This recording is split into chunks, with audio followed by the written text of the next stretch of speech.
Sir आज जो है आपने सुनवाई की तारीख, आपको मालूम है कि हमारे 3 जो माननीय सदस्य 14वीं विधानसभा के हैं, हमारे पास एक पटिशन भी आई जग सिंह नेगी जी की तरफ से एंटी डिफेक्शन लॉ में।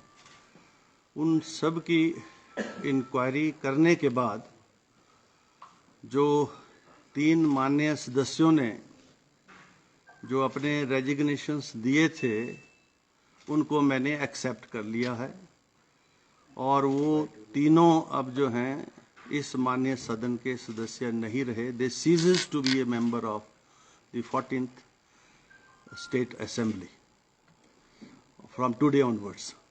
तो वो नोटिफाई हो जाएगा अभी और गजट में भी चला जाएगा। तो ये ऑर्डर मैंने अनाउंस कर दिया। दल बदल कानून के तहत कार्रवाई की है या केवल स्वीकार की गई? दोनों के ही निष्कर्ष सेम है।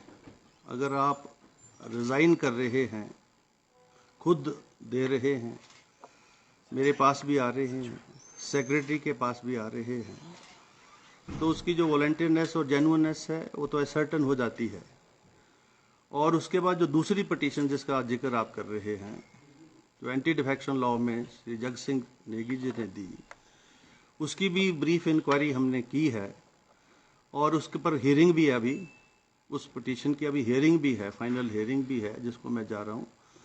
लेकिन चूंकि आज ये फाइनल ऑर्डर पर रखा था मैंने, तो इसलिए उनका जो रेजिग्नेशन है उसको तो मैंने एक्सेप्ट कर लिया। बाकी प्रोसीडिंग्स अभी दूसरी जो हैं, अब नेट रिजल्ट तो ये है कि this is to the member either way, either if I accept the resignation or they are disqualified.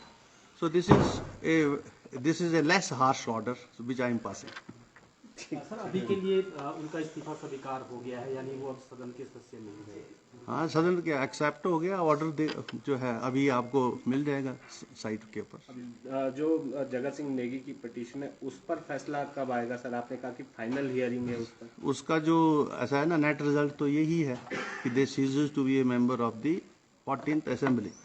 इस 14वीं असेंबली के वो सदस्य नहीं रहे, उनका चाहे आप रेजिग्नेशन एक्सेप्ट कर लो, चाहे उनको डिस्क्वालीफाई कर दो। तो मैंने एक हार्श ऑर्डर नहीं पास किया है, बड़ा जो है लेस हार्श ऑर्डर पास किया। अब उसकी जो दूसरी पिटीशन है वो इनफ्रक्चुअस हो जाती है और जो इससे पेंडिंग मैटर्स जहां कहीं भी होंगे इस रिलेटेड इश्यूज से वो सारे इनफ्रक्चुअस हो जाएंगे।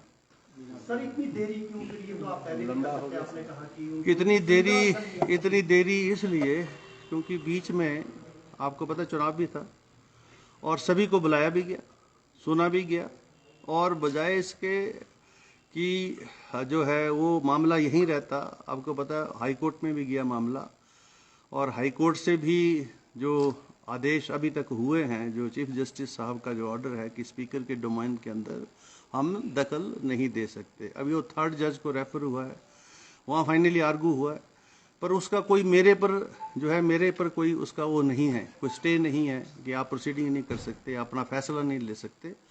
तो ये 2